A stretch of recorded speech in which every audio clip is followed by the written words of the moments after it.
Started? Okay. Okay. Good morning, everyone, and welcome to HR College. I am Kanupriya Sharma, professor at HR College, and I'll be seeing you in my classes very soon. But apart from that, I am also the faculty advisor of 3 clubs in our college. Enactus, being the social entrepreneurship club, where we promote entrepreneurial thinking with a heart to change the world. The Case Study Club, where we talk about using the case study methodology to solving real life business problems. And Student United Way, which is a club which is a part of the largest NGO in the world. But today I'm here and extremely happy to welcome each and every one of you to HR College.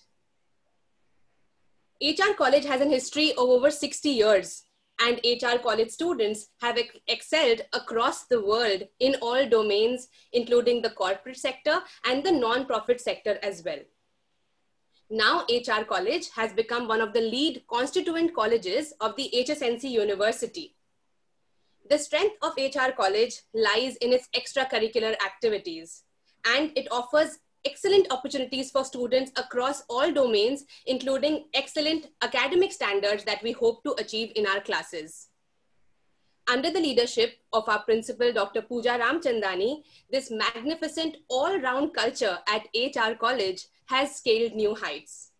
And I would like to thank Dr. Pooja Ramchandani for allowing us to have this session today. The students of HR College have been the pride of our college because each and every one of them has achieved monumental success in whatever area that they have chosen for themselves. We are joined today by one such student, Mr. Krish Velkar. Before we go on to formally introducing him, I can say that Krish, being a student in one of my classes, has been one of those students who has always been the one with the most interesting examples, the one with the most out-of-box ideas, and the one characteristics which I would say stood out about Krish was his extremely respectful attitude towards teachers and his extremely friendly attitude towards his peer. And that delicate balance was maintained very beautifully by Krish in his 3 years that he was a part of HR College. I'm so happy here today to be sitting in one of your lectures, Krish, all ready to take notes. So over to Anahita to formally introduce Mr. Krish Velkar. A very good afternoon to one and all present here. I'm Anahita Hirani, a current TY BMS student at HR College of Commerce and Economics. With us, we have a very aspiring alumni, and it gives me great pleasure to introduce to all of you Mr. Krish Velkar. He is an accomplished postgraduate with a double master's in marketing, MSc in marketing from University of Bath and MSc in marketing, digital marketing from the King's College London. He is currently working at Ogilvy, which is an advertising agency in Mumbai, as a planner. At HR, he studied a BMS degree and where he captained the cricket and table tennis teams and was the winning team of 2 DSO titles. He finds emerging technology extremely interesting, which is why for his dissertation, he looks to understand if voice assistants like Alexa can influence a purchase decision for FMCG products. He is also an upcoming author and speaker with his articles published in the Bandra Equity, Brand Equity, AFAX, Social Samosa, and E-Consultancy. He is also invited to speak on podcasts and webinars. He has a reputation for always being up to date with the new trends in the consumer electronics and is fascinated by new technology. This goes hand in hand with his interest in digital marketing. By nature, he loves to win people's heart and surprises them. He would also love for students to connect with him on LinkedIn if they need any kind of guidance or advice. We welcome you, and over to you, sir.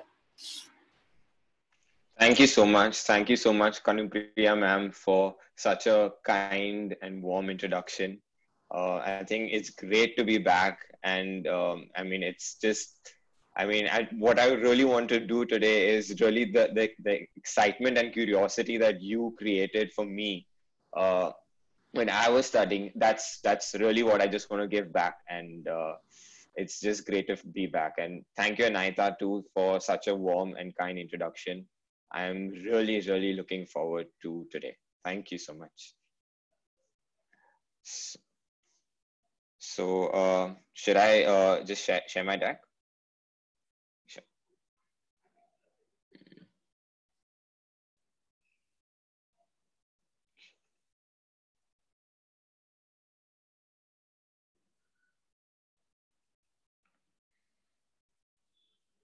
So, firstly, thank you everyone for showing up. I think I know it's a very, very, very early morning lecture, and I know it can be tough. I myself it's been difficult for me to wake up to early morning lectures. So, I think thank you very much for that. And I mean, as I said earlier, so I mean, I'm so grateful to teachers like Kanupriya ma'am, I think Nidhi ma'am, Maya sir, just a few of the ones that I remember, and there's several others who actually sparked that curiosity within me to actually study further. And to be honest, I never enjoyed studying. Like in school, I mean, I was probably the most average and disinterested student, but it was purely because of them, because they showed me interest in the subject of marketing. They got me excited for this, and that's really what I want to try and achieve, and do the same with you in whatever time I have and I can. So just moving forward. So, I mean, so why are we here today? So, I'm sure, I mean, you'll all have just recently graduated. I mean, just done your 12th standard and getting into your undergrad degree. So, I mean, marketing is an essential bit in business. And what you see today in today's day and age, I'm sure you'll all have experienced advertisements, and I mean, being bombarded. We're in this age where we're just constantly bombarded by advertisements. But the one thing common in all of them is that uh, they target your two senses, which are the sight and hearing. So, I mean, but the point is that, I mean, but we as human beings, we experience the world with our five senses. So why should we limit? I mean, why should we just limit to these two? So, I mean, this is what really I want to showcase in this lecture, and I'm going to take you through. So, and so I'm going to try and make this lecture as engaging as possible, and we're going to be filling the chat box with answers from you. So please be as active as you can. So yeah, so let's just move on. Okay, so I'm just going to give you 30 seconds. So if y'all can just enter in the chat box quickly to wake you up, what are our five senses?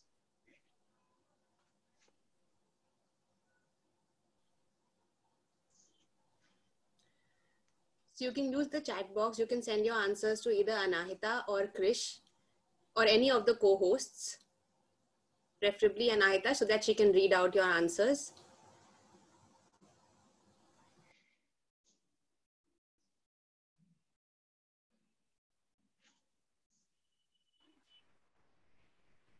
Great. So I think hearing, eyes, nose, ear, tongue, skin, ear, tongue, nose, vision, great.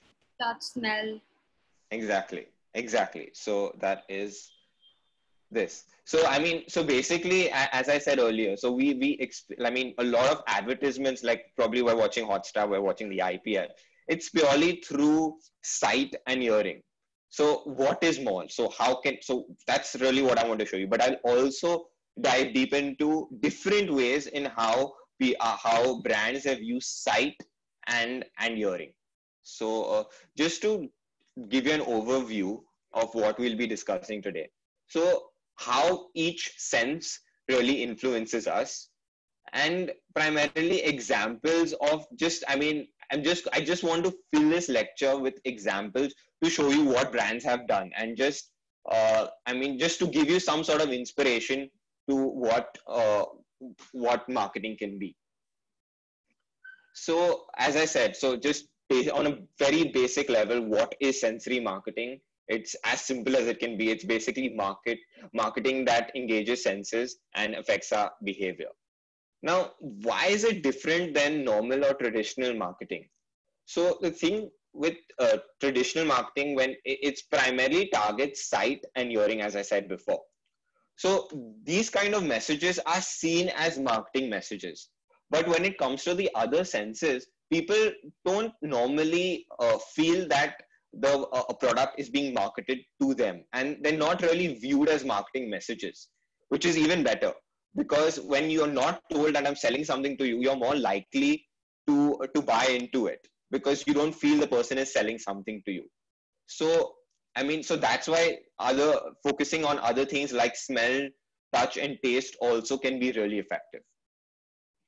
So just an overview. So what I want, so like the more senses we appeal to, the more emotionally engaged we are. Just a good example. So imagine you're watching a horror movie in a theater. I'm watching a horror movie in a theater, and imagine there is no sound. Do you think, will you feel as scared as you would have if there was no sound?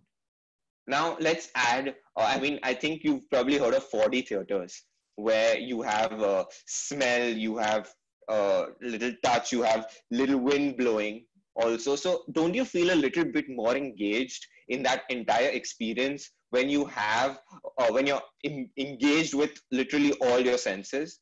So that's really what it is, and that's really what I want to show you. So what I'll be doing is I'll be really touching upon each sense and giving you examples for each sense of what brands have done. So starting off with a vision. So now in terms of color, okay, now that's the color red. I want to just show you how brands have really used color. So now I want, in the chat box, now I'm going to give you 30 seconds. Whatever comes to your mind when you think of the color red, just type it down. So, I mean, the first thing that comes to my mind is love. So like that, just fill up the chat box with just random things that come to your mind. There is really no wrong answer, because it can be anything, because we all perceive the world in different ways, and it really can be anything. So, I mean, it could be a brand, it could be just what you feel, it could be a memory of what you remember with the color red or associated with red. It can be anything. Yeah, we have a few answers. Coca-Cola, Sure. Stop, McDonald's, Apple, Great. Heart, Pringles, Pepsi, Nestle, Coke again, McDonald's. Danger. I see danger. I see traffic signal. Great. Warning. Amazing. Danger. Levi's, Kit Kat, Tommy Hilfiger. Great. Amazing. So what I notice here in the chat is there's a mix. There's a mix of brands, and there's a mix of feelings like danger. So I think that's really spot on. And now I'm just going to show you the next slide. So, I mean, someone said traffic signal, someone said danger. So basically these are all the feelings and things we associate with the color red. Now, just imagine, now that's really how brands try and use these colors to subliminally message you or try and position themselves in certain ways. So I noticed a lot of brands too coming there. So really these words are, brands are trying to associate these words to themselves by using this color red. And just to give you, so this is what we have for the color red. And this is just an overview of how we associate colors. So for example, purple, it's rich and luxurious. So we associate premiumness to that. So you'll see a lot of premium brands using the color purple and calm blue. So now I'm just going to, so this is just basically how you use colors in marketing. And now just to dive deeper, this is just a list of all the brands and how they've used colors. Now, I mean, let me take an example. For example, in the color gray, you see Apple right there. They definitely, they're elegant, they're balanced, they're calm. So they're definitely trying to get that out there. Then you look at the color green. You look at in the color green, there's peaceful growth and health. And you look at Tropicana, which is fruit, artificial fruit juice. So they're trying to show that they're healthy. That's why they use the color green. You look at the color blue. They're trying to, there's trust, dependability, and strength. I mean, you'll definitely want Oral-B, which is a oral hygiene, in the oral hygiene category, to be trustful. So that's why they've used the color blue. I mean, in creative, you have Cadbury. So So, I mean, then in red, you look at excitement, you think of Coke. So definitely brands are using these colors. I mean, they're not just there for, I mean, there's a reasoning behind it to why they use certain colors. That's what I wanted to just show you. However, what I want to show you is that these colors do apply largely. I mean, these meanings do apply to colors largely, but we're in India. India is like, I mean, we have so many religions, we have so many different beliefs, and that so many things mean different things. So I'm just going to show you an example of what I mean, why we need to be wary of using certain colors in India. I'll just give you like 15 seconds. We have an answer here. Neeti says, we got engaged because everything is not what we see, because it plays with our mind or it confuses us. It catches my attention. Correct. Okay. So great. You all have got this right, that it definitely makes you look twice. It catches your attention. Great, engaging, amazing. But see, ultimately the point of, I mean, marketing is to really, to get the brand in. Okay. Now the brand there that you see is aspirin. What does aspirin do? It cures headaches. What does this ad do? It gives you a headache. And literally that's why I love this. And I think it's a beautiful piece of creative. So, okay, fine. Now let's move on to a little bit of subliminal messaging. Okay. Now again, the chat box. Anyone know what is the subliminal messaging behind these two? Behind these two brands. Why are these brands the way? I mean, why these logos designed the way they are? Amazon, every product A to Z, and we give everything from A to Z. Yeah, those are the similar answers to that. Great. I mean, that's amazing. It's to be honest, I didn't know this, and y'all are telling me this. I mean, earlier when I first saw it. So I think, just to the fact that I can see in the chat box that most of y'all know this is really amazing, because it means that y'all are looking out and y'all are aware of things. So I'm just so happy that y'all know. So yes, exactly. So the Amazon, that arrow hidden there is it just subliminally tells you that it's forward direction, speed, and FedEx is about speed, and that's why that arrow is there. And the other thing with Amazon, there are actually three things to it. So with Amazon, definitely A to Z. The second one, there is Amazon. In the word Amazon, there's amazing, so amaze. And the third, I don't know if I saw in the chat box, is basically there's a smiley. So you can see that. I mean, you can see the smiley here. So, I mean, these are just, subliminal different kinds of tactics that people use. So, so I've really, so something with sight is that I'm sure in college, y'all are really going to dive deeper into this aspect. And so I've really not even scratched the surface of sight. So I'm going to slightly dive deeper now into smell. Okay. So why is smell so, what's so important about smell? Thing with smell, unlike other senses, is that you register the smell whether you want it or not. You don't really need to, you can passively consume it and know that you have consumed it. Now, what do I mean by that? Okay, now I'm very, very, very sure that you have, attended a lecture, you're listening to the teacher, you can see what lecture whatever is on her PPT. Everything is there. You can see it, everything. But, your mind is not there. So, even though the senses are there, you need to be really, really actively present to understand, okay, fine, what is she saying? What is she showing on the PPT? However, now imagine during this whole lecture, suddenly someone opens a hand sanitizer and that smell comes. Everyone's direction goes towards that. So what I mean is, you don't really need to be actively present to consume this form of sense.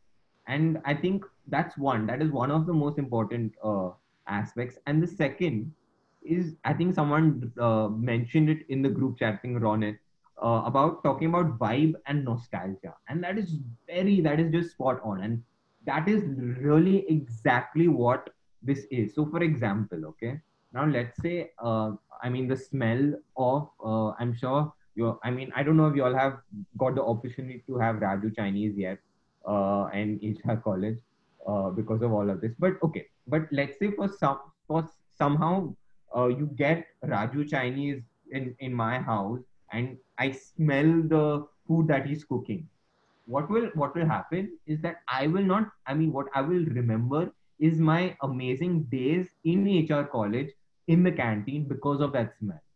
If you get that same classroom, I mean, you get all the wood in the classroom, you suddenly put it in my house, and I smell all that wood and all the chalk in HR and all, I will suddenly associate all of that to my lectures in HR college. When I mean, when a doctor is about to give you an injection and he puts that antiseptic on you, I mean, that smell you put, I mean, that liquid that you put before an injection, at least I'm scared of injections.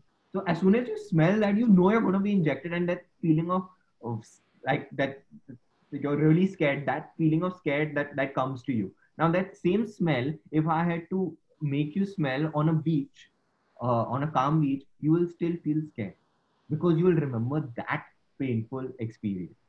So that's why, like, really smell is so powerful. And I mean that's why it's one really unused tool. And here, if you look at it, 99% of all branded communication is focused on two senses: what we hear and what we see. But 75% of our emotions are generated by, in fact, what we smell. So why are we ignoring this? So obviously, one reason is that smell cannot be transmitted online, which is why. But in the places where it can, why not? Why can't we use it?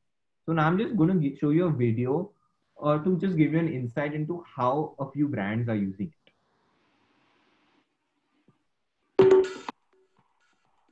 Scent marketing is the idea of using scent and incorporating to all the touch points of the customer experience. It's very subconscious. So it's not like a logo or something where you can see and everybody sees it the same way. Depending on people's experiences and their upbringings and their history, they might perceive the scent to be a little bit different. It's more emotional. Chances are you've already experienced scent marketing and you know it can have a profound impact on your mind. Research has found that combining scent with visual marketing strengthens our memory of it in the long term, which can affect how we feel in a very physical way. For example, an ambient coffee scent can emulate a feeling of alertness, even if you haven't had any coffee. And scents that we commonly attribute to cleanliness, like lemon or tangerine, could make a messy store seem cleaner. Various research over the years also found that shoppers in scented environments may linger longer, perceive the merchandise as better, and are more willing to pay higher prices. And when casinos started pumping smells into the air to negate the stench of cigarettes, they saw slot machine usage double. People are actually more comfortable, they feel warm, they feel invited, they feel welcome. So it's really about creating an amazing experience for customers when they walk in. Using scent to enhance an experience is actually pretty common. For example, museums have used scentscaping to intensify their exhibits, like adding the smell of gunpowder to a Civil War exhibit. And hospitals use scentscaping to create a more soothing environment for patients. But scent marketing is a bit more complicated. Scent marketing, scent branding is about using one scent for the whole experience. If you're a millennial, the first thing coming to mind might be Abercrombie and Fitch or Hollister. These stores use the most extreme form of scent marketing called billboard scenting. Every store smells the same, regardless of where you are, and chances are it's really overpowering, like an oversized billboard. But when you separate that scent from the store... So I think that has probably helped you just understand what all things, how brands are using it. And I think Mithali has given an example of hospital smell, which is actually an amazing example. Because when you smell that sanitizer on the hospital, you suddenly get all those experiences, those not so great experiences rush back in your head in the hospital. So I mean, it just shows the power of scent taking you back to nostalgic. Nostalgic can be good, and I mean, or just taking you back to experiences that you had in the past. So now, how have brands really used this? So Bloomingdale's, I think a departmental store. So what they've done is in different sections, they have different kinds of smells. So in the swimwear section, they have the smell of coconut to give a more tropical and paradise feel. Then in the lingerie section, they have the smell of lilac because it gives a sensual appeal. And in the infant wear section, they have baby powder. So I mean, I'm sure. I mean, when we smell baby powder, we think of our childhood days because our parents were really really put a lot of baby powder on us. But we remember these experiences as kids. So, but now how? Okay, now you must be wondering. Okay, fine, but how are these senses? Like, do they put perfume in the whole store? Like, how do they manage to do this? Okay, so I'm gonna show. Okay, but the thing with scent marketing is very subliminal. People don't want to show that, oh, we're using scent marketing, or they don't want to tell. That's why it's hidden, and I figured that out. I will show you. So that's me. That's in a store in London, where somehow I found where the scent diffuser was. And as you can see there, it's really right there. And when you pass these stores, like these candy, this is Kingdom of Sweets in London. It's really hard, like it's hard to resist not to enter it because of that candy smell. And largely it's not the candy smell, but it's actually an artificially created scent diffuser that is really out there. But now there are few places that are also using it in grocery stores. So I'm just going to show you how they've used it in that. This savvy shopper just might be onto something. See that little black machine behind you? Whoa. Do you have any idea what that is? It's blowing a breeze, so it's kind of funky. Don't tell me it's a grapefruit scent air, what do they call the aerator? Actually, they're called scent air machines, and this supermarket has 5 of them, each piping out a different smell, including grapefruit in the produce section. I think it's a grapefruit, is it? Or is it not a grapefruit? It is. Chocolate in the candy aisle. It improves our mood, you know. It makes you happy? Yes. And rosemary focaccia by the bakery. It smells like it's home. What looks like part of a typical ventilation system is part of a marketing campaign that targets a shopper's sense of smell. The machine is really small, so it's good for us. Nobody can see that. The store's merchandise coordinator says she installed the machines 2 months ago after hearing about them overseas. I think because of this machine, it makes customer more like hungrier. The goal is simple: make customers hungry and in turn, open up their wallets. Does the smell make you hungry? Yeah. Yeah. In fact, sales in the produce department have gone up at least 7%. So, I mean, you saw how it's used in grocery, grocery markets as well. So, I mean, so now you can also use it in a lot of ads. So like you see a lot of magazines, they use it and they have smell in that. So you can, it's like a little bit more engaging. So brands have also used it for like scratch and sniff advertising. So another way, I mean, so you look at Subway, you look at Cinnabon and all. Now they might not have scent diffusers, but what they do is their air ducts are very close to where the bread is. Where the bread is baking. So you can smell it even more. So that, I mean, so when you pass a Subway or where you pass a Cinnabon, it's very, very, very hard to miss it, and you really like salivate, and you really want to have that. So now, I mean, just to show you an experiment, I don't know how many of y'all have been able to have get that candy. So if y'all can just try this. So basically, if y'all have a candy next to you, which is a Mentos or anything, pop it in your mouth, but make sure that your nose is shut, and and you chew on it for like at least 15 seconds. And then after a good 15-20 seconds, just open up your nose, and then what you will experience is a lot of more flavor entering your mouth. So just to show the importance of the importance of how how smell influences what we taste.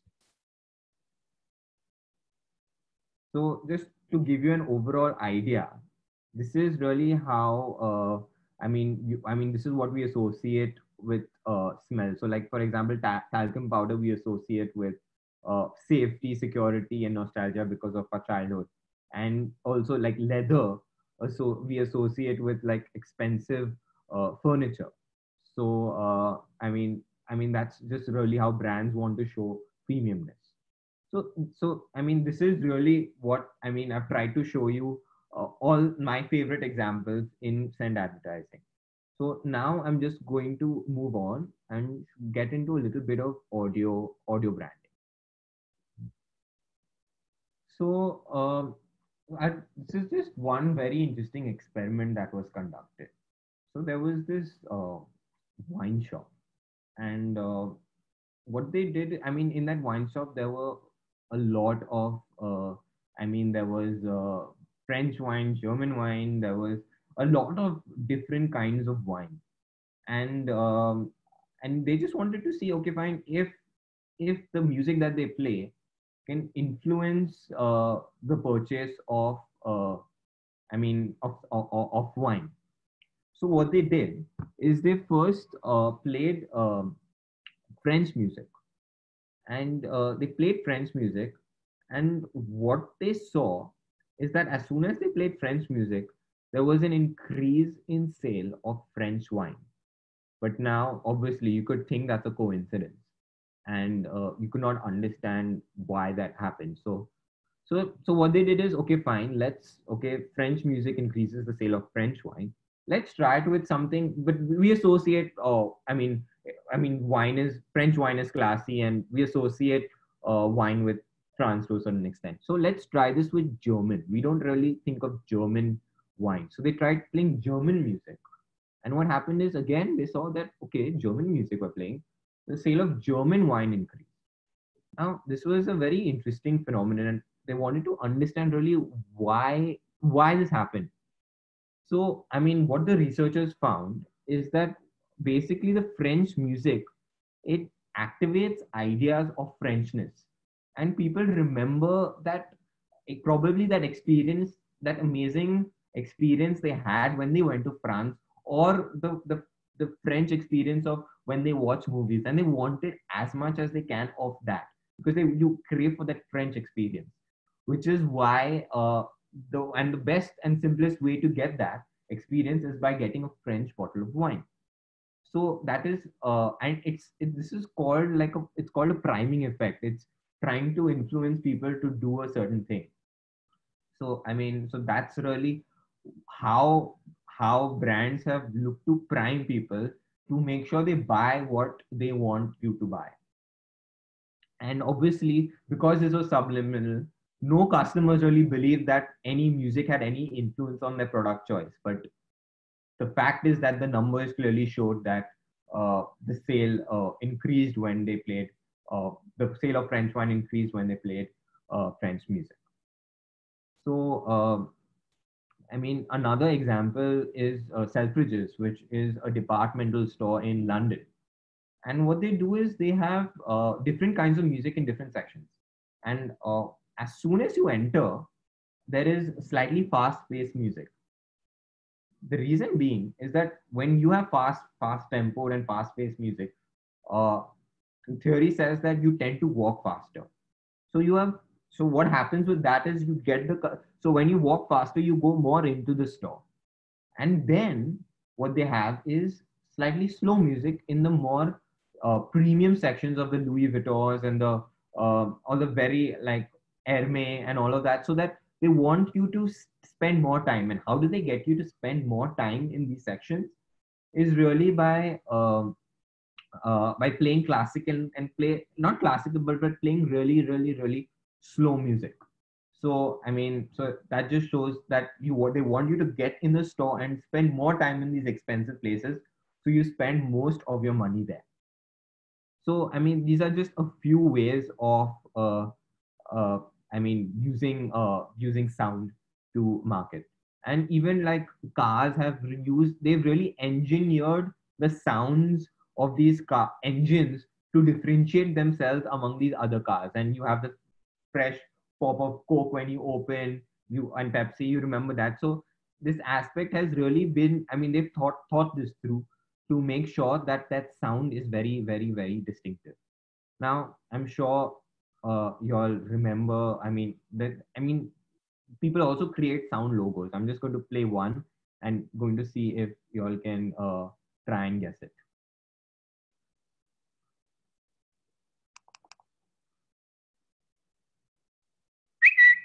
Just fill it in the chat box.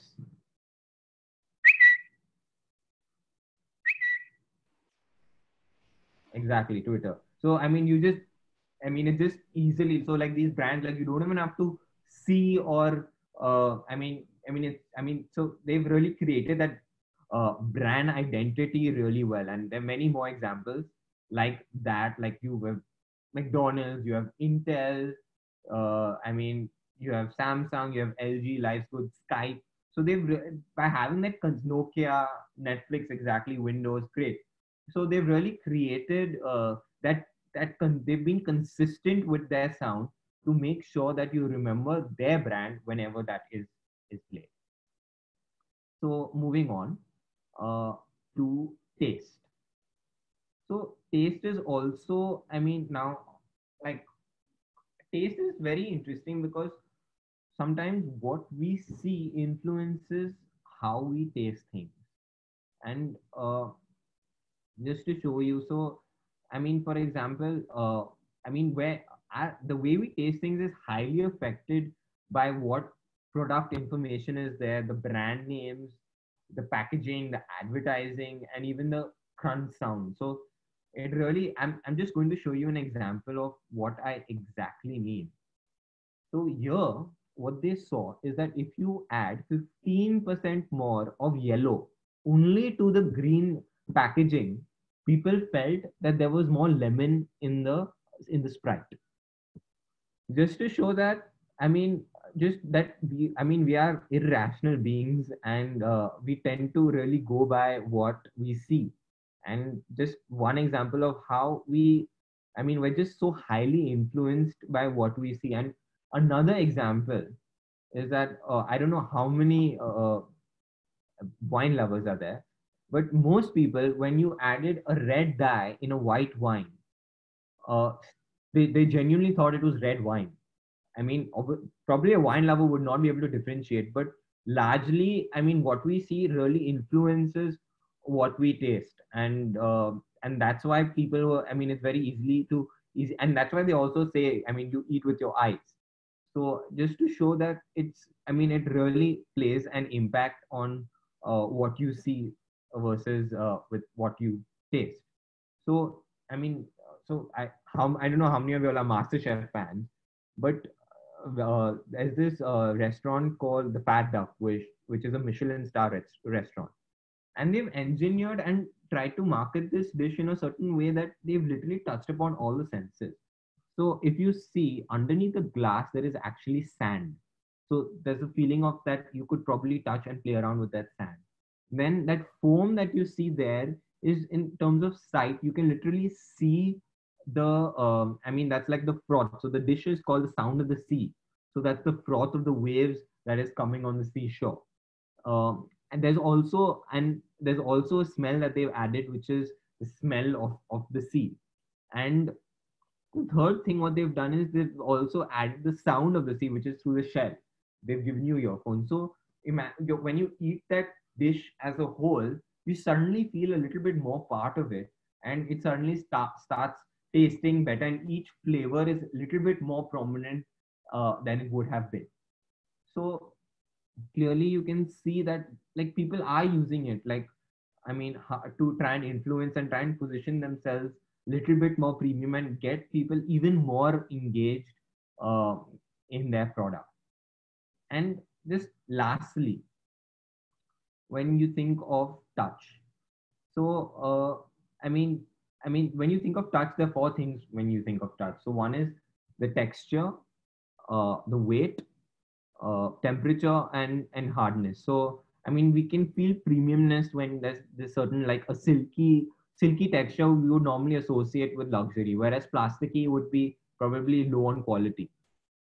weight also. We associate, I mean, I'd rather just show you examples of what I mean. So if you look at here, so when you go to a premium restaurant, I mean, you look at the heaviness of the cutlery. We associate that to premiumness. And even like there was a study which showed that people were more willing to pay for a heavier bottle of wine, like they were willing to pay more money for a heavier bottle of wine, because purely they associate that, okay, fine, this wine bottle is more expensive. Uh, because it weighs heavier. You all might think that this is the most stupidest and ridiculous thing, but we are irrational, stupid beings. Just irrational beings, and our mind just tends to associate these things together. Another example is what Rice Krispie has done. So, if you had Rice Krispies and you put it in your mouth, so the texture is very different, and there's a popping sound that gets created in your mouth. So even if I not to tell you that this is Rice Krispies, because of that popping sound, you know that it is. And the brand has literally worked on creating that texture so that it can differentiate itself from other cereal bars in its category. So it's also a way to differentiate yourself from another brand or competitor.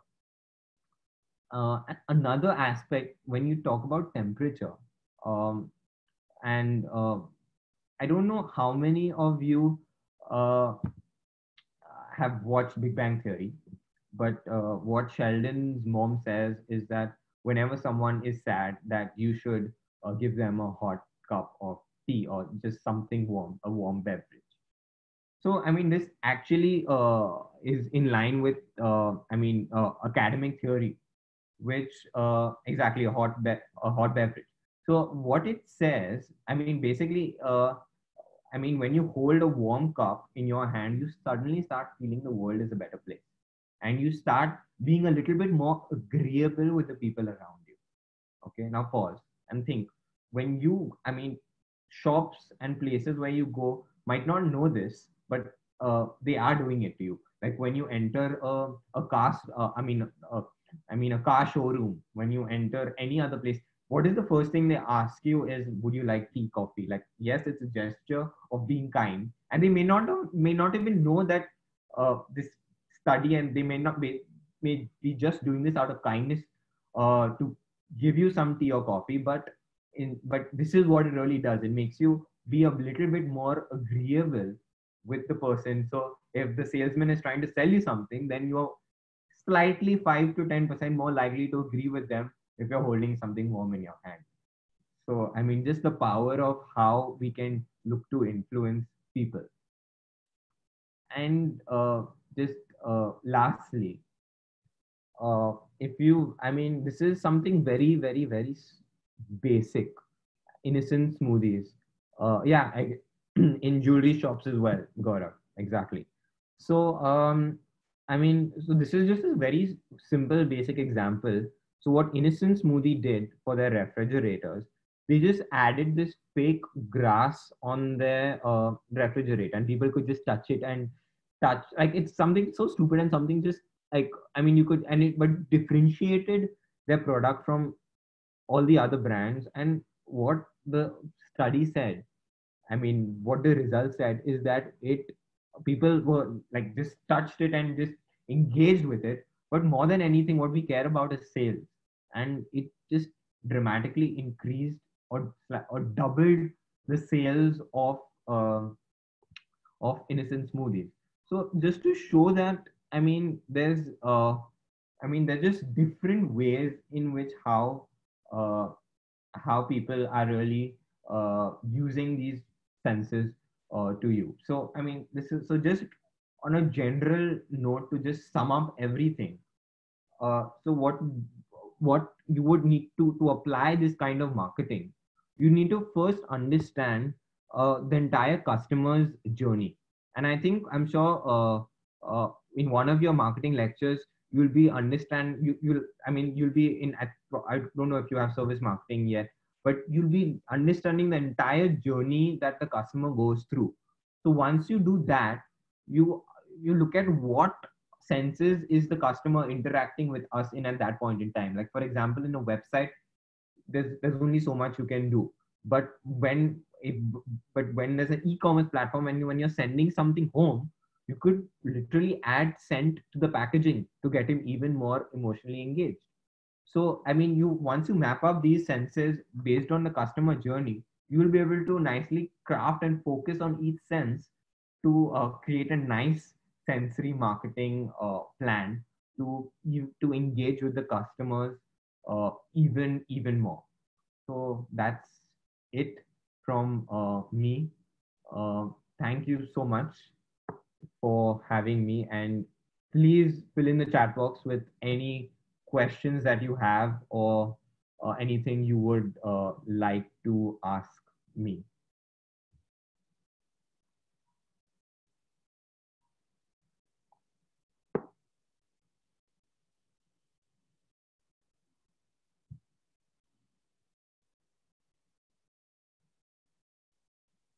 Okay. Yeah. So should I just take a few questions? Yes, sure. If you want Anahita to read them, she could do that. I have the chat is there. Yeah. Okay. So Anushka, okay. So who started the concept of sensory marketing? There's no one who really, I can't say who really started this concept, but I'll definitely tell you that there are many academic researchers in this space. Radhna, I mean, and if you want to read more about this, Radhna Krishna, she's written a book called Customer Sense and Sensory Marketing, it's called. So she's given a lot of examples from then. A lot of my examples are from her work. So, I mean, there are many researchers in this like space, but it's a very emerging space. So, I mean, you can look at her. There are few Harvard Business articles that you'd find. So, yeah, I think that's one way to approach this. Okay, which is the most reliable sense? So I mean, reliable is probably slightly vague, but if you look at the one that really highly emotionally engages you, you could probably say smell, but it might change from person to person. Okay. How do I sell more with?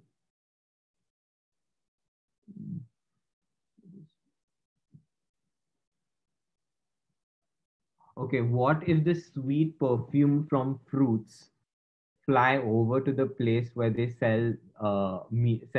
Sales will drop, right? Okay, okay. So great question, Shonik. So basically, the thing with like as you saw in the retail example, they have these scents in different areas primarily. So yes, that is a concern that you need to take. Like you can't have one entire place with like 5-6 senses, because that sense will, I mean, it will not work. Like it will just backfire, as you rightly said. So it's important to make sure that for these specific places they have specifically dedicated scent. So obviously make sure that that scent does not move on to the meat section or any other section.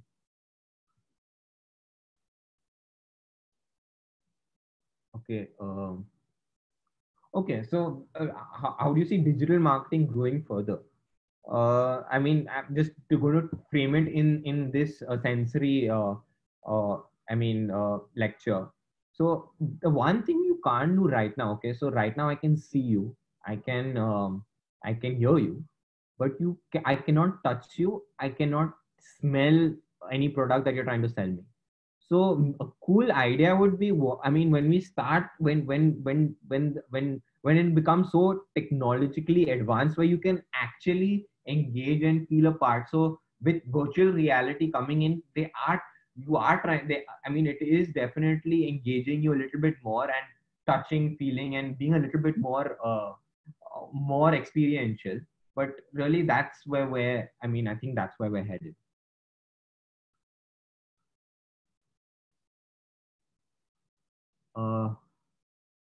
Is smell diffusion healthy? Now that really depends on That really depends on how they are creating the smell. Because people like, Subway and all, their smell is not artificially created. It is purely, it's pure. It's natural bread smell. But again, like think of it like, perfume. It's not very different from perfume that you wear. But again, too much of it is bad. So yeah. Okay, any book you would suggest relating to marketing? Okay, so I don't know how many of you know Simon Sinek. He is literally my favorite marketing guru, and there are many. There's so many, but he's someone. Amaya sir introduced me to Simon Sinek. His book called Start with Why is something that got me really fascinated with just marketing in general. And his TED talk has got the, I think, third highest most views. So his TED talk, you could just Google Simon Sinek Start with Why TED talk, and you'll find his TED talk, and it just gives you the most basic understanding of how you should look at marketing. So yeah. Okay. Simon Sinek, which is, I'll just type it. Yeah. Okay.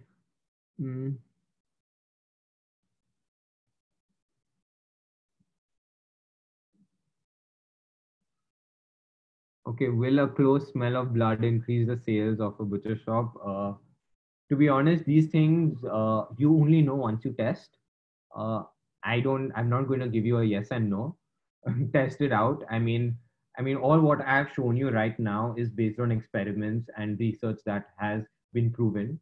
So you can't, you can try and just, you can try your luck, but you'd have to test it to actually know for sure. And it differs from location to location. So yeah.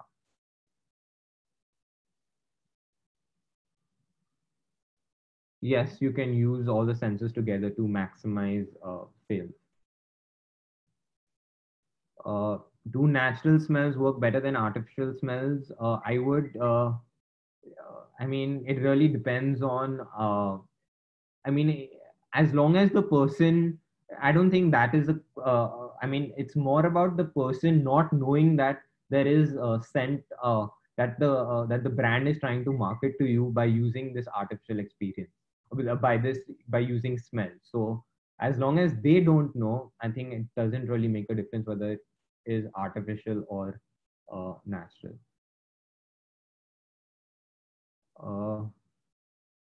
Will COVID affect Sensi marketing? I don't quite understand. I'm not too sure if there is a relation. But with COVID, the one thing what's happening is we're ordering home more.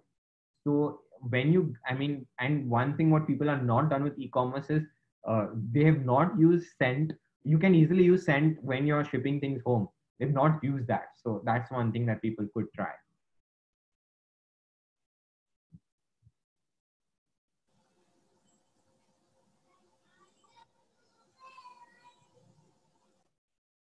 I think that's it.